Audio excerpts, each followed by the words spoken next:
अरे दादा, जरा धीरे, रात हो गई है, लोग सो रहे हैं, थोड़ा धीरे आवाज करो। इस तरह जोर जोर से आवाज करोगे तो लोग जाग जाएंगे।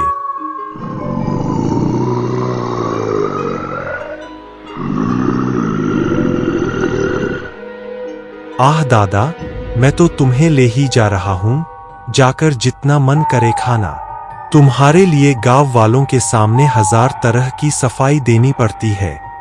अब क्या हमें एक घरे कर दिया जाएगा? आदित्य दूसरी तरफ मुंह करके बैठा रहा और भीम खेत के कोने की तरफ गया। फिर हाथों से पागलों की तरह मिट्टी खोदने लगा। थोड़ी ही मिट्टी खोदते ही एक तीखी सड़ी हुई बदबू से हवा भर गई। भीम तब मिट्टी खोदकर किसी सड़े गले शव को बाहर निकालता है और पागलों की तरह खाने लगता है। लो, फिर से पागलपन शुरू हो गया। उफ, अब तो इस बदबू में रहा भी नहीं जा रहा। आदित्य पेड़ के नीचे बैठा बैठा बेकार की कल्पनाएं करते करते ऊँघने लगता है। कितना समय बीत गया उसे पता नहीं। अचानक ही एक आवाज, ए लड़के, इस रात यहाँ क्या कर रहा है? मैं तो असल में क्या? हाँ, इस रात के अंधेरे में इस सुनसान जगह पर क्या कर रहा है? हाँ, क्या चोरी चकारी करने निकला है क्या? नहीं नहीं चाचा, मैं तो असल में चराने लेकर आया था। हाँ, चराने मतलब देख रहा हूँ इस रात में तू गाय भैंस चराने आया है और मुझे यही मान लेना चाहिए। कहता हूँ मेरी उम्र यूं ही नहीं बीती है रे। सच सच बता, यहाँ क्यों आया है? सच कह रहा हूँ चाचा, मुझे असल में थोड़ा उधर जाने की जरूरत थी, इसलिए। हाँ, झूठ, फिर झूठ। अगर तू कुदरत के बुलावे पर निकला होता तो तेरे हाथ में भी ये ऐसा लौटा होता जैसा मेरे पास है। बता, चोरी वोरी करने निकला है? बदमाश कहीं का ये तेरा शिकार है? चाचा, आप गलत समझ रहे हैं। मैं तो असल में। चुप बदमाश, तेरा बाप कब मरा? तेरा भाई तो कुष्ठ रोगी है। अब समझा, तेरी माँ ने पैसों के लिए तुझे चोरी करने भेजा है। हाँ? आदित्य कुछ कहने ही वाला था कि तभी अंधेरे से कुछ लिपटकर हरिनाथ की गर्दन से जा लगा और जोर से उसकी गर्दन काट ली। हरिनाथ कुछ समझ पाता उससे पहले ही एक जानलेवा काट उसे मौत की तरफ धकेल देता है। नहीं नहीं, अब एक पल भी यहाँ नहीं रुका जा सकता। हमें इसी वक्त यहाँ से भागना होगा। दादा, तुम जल्दी आओ, जल्दी।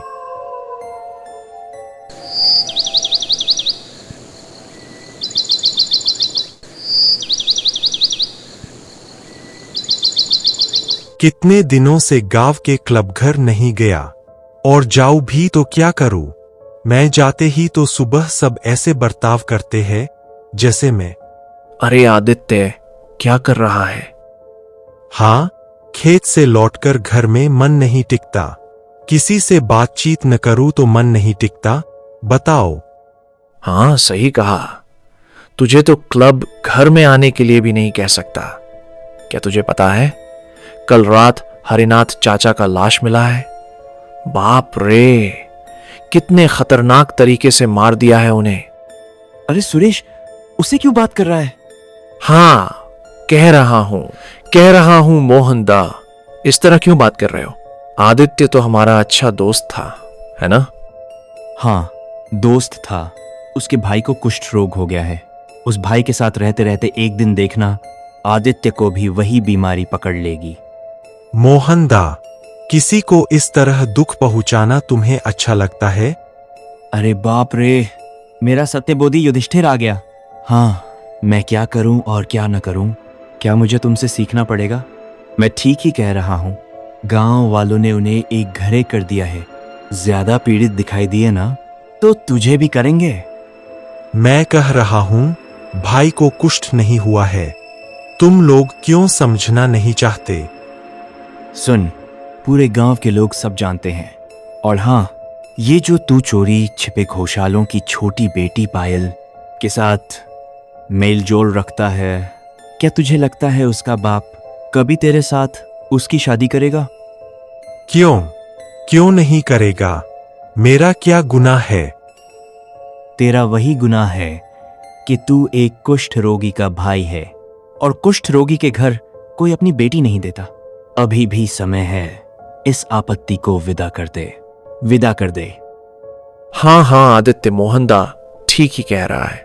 वो भाई रहेगा तो तुम लोग कभी भी सामान्य जिंदगी नहीं जी पाओगे। उसे घर से निकाल दो। उन्हें घर से निकालने की बात सुनकर आदित्य उदास चेहरे के साथ घर में दाखिल होता है। भाई की वजह से सच में उनकी जिंदगी दुश्वार हो गई है। मोहन और सुरेश की बातें पूरी तरह सच हैं, लेकिन वह करे तो क्या करे? अरे छोटे कोका, सुन, कल से तू और मैं मिलकर बड़े कोका को नहला देंगे, समझा? कितने दिनों से बेचारा कर नहीं पा रहा। मैं नहीं कर सकता। मैं किसी भी हाल में भाई को नहला-वहला नहीं सकता। तुमने क्या समझ रखा है? मैं उसका नौकर हूं। अरे छोटे कोका, ये तू क्या बोल रहा है? वो तेरा भाई है और तू भाई है। इसी वजह से तो मैं इतने दिनों से सह रही हूँ। अगर माँ ना होती तो कब का सब छोड़ छाड़ कर चली जाती। उसी की वजह से गांव वालों ने हमें एक घरे कर रखा है। उसी की वजह से कोई ढंग से बात नहीं करता। हर हफ्ते उसे सड़ा मरा खाना लाने जाना पड़ता है। उफ, अब मुझसे और नहीं सहा जा रहा। अरे छोटे कोका, ये तू क्या बोल रहा है? वो तेरा भाई है और तू भाई है। इसी वजह से तो मैं इतने दिनों से सह रही हूँ। अगर माँ ना होती तो कब का सब छोड़ छाड़ कर चली जाती। तू जानती है, कल मदनपुर के मैदान में जो कुख्यात लाश मिली थी, वो किसने की? तेरे बेटे ने, मेरे भाई ने। कमला सन्न रह जाती है। सोच सकती हो अगर गांव वालों को ये बात पता चल गई तो वो क्या करेंगे? अरे बाप रे, लड़का बीमार था। वह कितना सहनशील और कर्तव्यपरायण था, ये तो तू जानता है। कह कि उसने इस गांव के लिए कितना बड़ा बलिदान दिया। लेकिन माँ, मैं क्या करूं? इसमें मेरा क्या दोष है? बता सकती हो? मेरी जिंदगी तो उसी की वजह से खत्म होती जा रही है। क्या कभी कोई इस घर में लड़की देगा? धीरे बोल छोटे कोका, वह सुन लेगा। सुन लेगा? सुनने दो। मैं अब ये बोझ और नहीं ढो सकता। सुन ले कि मैं अब ये जिम्मेदारी नहीं उठा सकता।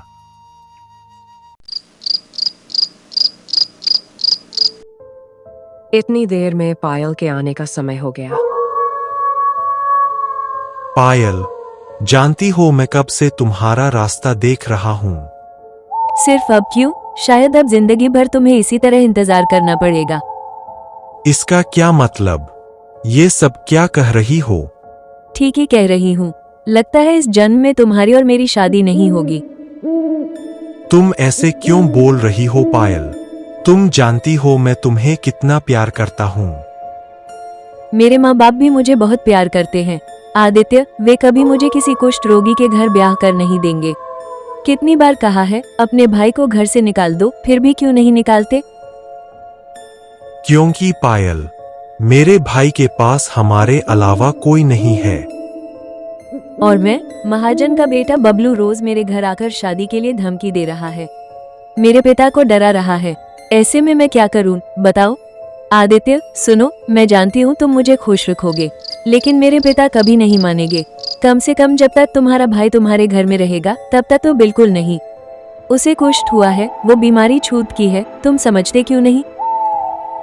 आह पायल, मेरे भाई को कुष्ठ नहीं हुआ है। नहीं हुआ है? फिर क्या हुआ है? पूरा गांव जानता है कि उसे कुष्ठ हुआ है। इसी वजह से तुम लोगों को एक घरे किया गया है। नहीं पायल, सब गलत जानते हैं। मेरे भाई को कुष्ठ नहीं हुआ है, उससे भी कहीं ज्यादा भयानक कुछ हुआ है। इसका मतलब? थोड़ी देर में मेरा भाई यहाँ चरने आएगा, तब तुम खुद देख लेना। मुझे नहीं पता तुम वो सह पाओगी या नहीं, लेकिन तुम जानना चाहती हो इसलिए बता दिया। पायल हैरानी से आदित्य की तरफ देखती है। कुछ ही देर बाद खस खस की आवाज सुनाई देती है।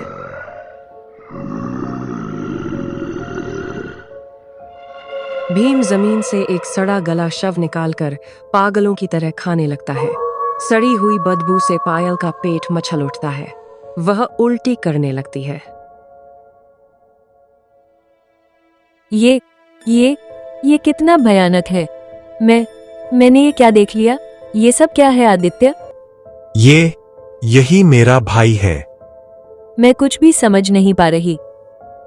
यही उसकी बदकिस्मती है पायल, और साथ में हमारी भी। अच्छा, इस गांव के आखिरी सिरे पर जो दुखिका देवी का मंदिर था, उसके बारे में सुना है? नहीं, वो मंदिर तो जला दिया गया था। फिर अचानक ये बात क्यों?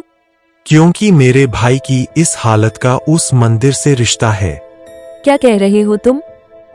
हाँ पायल, ये बात आज से 8-10 साल पहले की है। तब मेरा भाई 25 साल का जवान था। बचपन से ही वह लोगों की मदद करता था।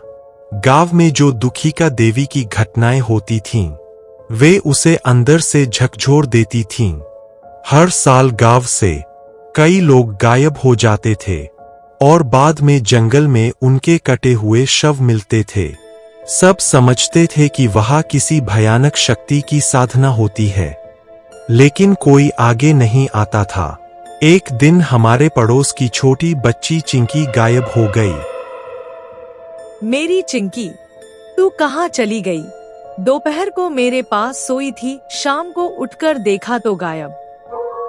काका, क्या आपने जंगल की तरफ देखा या तालाब के पास? हाँ देखा है, लेकिन उधर जाने की हिम्मत किस में है? क्या कह रहे हो तुम? ये सब सालों से चलता आ रहा है और तुम सब चुप बैठे हो। मतलब क्या कहना चाहता है तू? क्या तुझे पता नहीं वहां कैसी भयानक शक्ति की पूजा होती है? अगर हम गए तो उसका अभिशाप हम पर पड़ेगा। इसी डर की वजह से वे दुष्ट लोग और साहसी हो गए हैं। एक के बाद एक अपराध कर रहे हैं और कोई विरोध नहीं करता। मैं जानता हूँ चिंकी को उन्होंने। चिंकी, मेरी चिंकी को वापस ले आओ। वह मेरी इकलौती बेटी थी। चिंता मत करो काका, मैं चिंकी को लेकर आऊंगा। लेकिन अब तो रात हो गई है। रात में वहां जाना बहुत खतरनाक है। मुझे किसी की परवाह नहीं। अगर अभी नहीं गया तो चिंकी जिंदा नहीं मिलेगी। कोई मेरे साथ आए या न आए, मैं जाऊंगा। भाई के सिर पर तब जुनून सवार हो गया था। वह एक पल की भी देर किए बिना उसी मंदिर की ओर चल पड़ा। तब तक पूरी तरह रात उतर चुकी थी। चारों ओर सियार और कुत्तों की आवाजें गूंज रही थीं। गांव के कुछ लोग डरते डरते उसके पीछे चले, लेकिन आखिर तक कोई साथ नहीं दे पाया। वे लोग सामने जाकर देखते हैं, छोटी सी चिंकी का शरीर जमीन पर पड़ा है। उसके माथे पर सिंदूर का टीका, बदन पर लाल चेली, और जिन्होंने यह काम किया था वे सब गायब। अरे रे, इतनी छोटी बच्ची को किस बेरहमी से मारा है? देखो, तुम लोग खुद देखो। इतना सब देखकर भी अगर तुम्हारा खून नहीं खौलता तो फिर कुछ कहने को बचता ही नहीं। मैं जला दूंगा। जहां पाप होता है उस जगह का नष्ट होना ही सही है। जब तक ये देवी रहेगी ये पाप चलता ही रहेगा। लेकिन भीम, तू समझ रहा है तू क्या कह रहा है? तुझे पता है इसका नतीजा क्या होगा? पूरे गांव पर अभिशाप उतर आएगा। और अभी क्या अभिशाप नहीं है? आज चिंकी की ये हालत हुई है, कल तुम्हारे घर होगी, तब भी ऐसे ही कहोगे। खबरदार, एक कदम भी आगे बढ़ा तो तेरा सर्वनाश तय है। सर्वनाश? जैसे अभी गांव का कम सर्वनाश हुआ है क्या? तुम मुझे डराकर कुछ नहीं कर सकते। मूर्ख, तुझे इतनी हिम्मत? तू जानता है मैं कौन हूँ? मैं अपशक्ति की देवी रौद्री हूँ। यह मेरा वास है, यह मेरा प्रमुख पीठ है, और तू इसे नष्ट करने की बात कर रहा है। हाँ, कह रहा हूँ, क्योंकि तेरे कारण ही ये पाप हो रहे हैं। छोटे बच्चों से लेकर औरतों तक कोई नहीं बच रहा। मेरा गांव खत्म हो रहा है और मैं ये बर्दाश्त नहीं कर सकता। निर्दोष बच्चों की बलि कोई मां स्वीकार नहीं करती, और तू करती है। तू मां नहीं, पिशाचिनी है। तेरा विनाश तय है। यह कहकर दादा हाथ में मशाल लेकर आगे बढ़ता है। उस दिन गांव का कोई भी आदमी आगे नहीं आया। दादा ने पूरे मंदिर को आग में झोंक दिया। उसके बाद से हमने दादा में बदलाव देखना शुरू किया। वह इंसान से राक्षस बनता चला गया। वह न ठीक से बोल पाता था, न सामान्य खाना खा पाता था। अब उसका भोजन सिर्फ सड़ागला मांस था। गांव वालों को ये सब नहीं पता। वे समझते हैं कि दादा को कुष्ठ हो गया है, लेकिन मैं सब समझता हूँ। आदित्य, मैं नहीं जानती तुम क्या करोगे आदित्य, लेकिन अगर मुझे उस महाजन के बेटे से शादी करनी पड़ी तो मैं फांसी लगाकर मर जाऊंगी, और इसके लिए जिम्मेदार सिर्फ तुम ही होगे।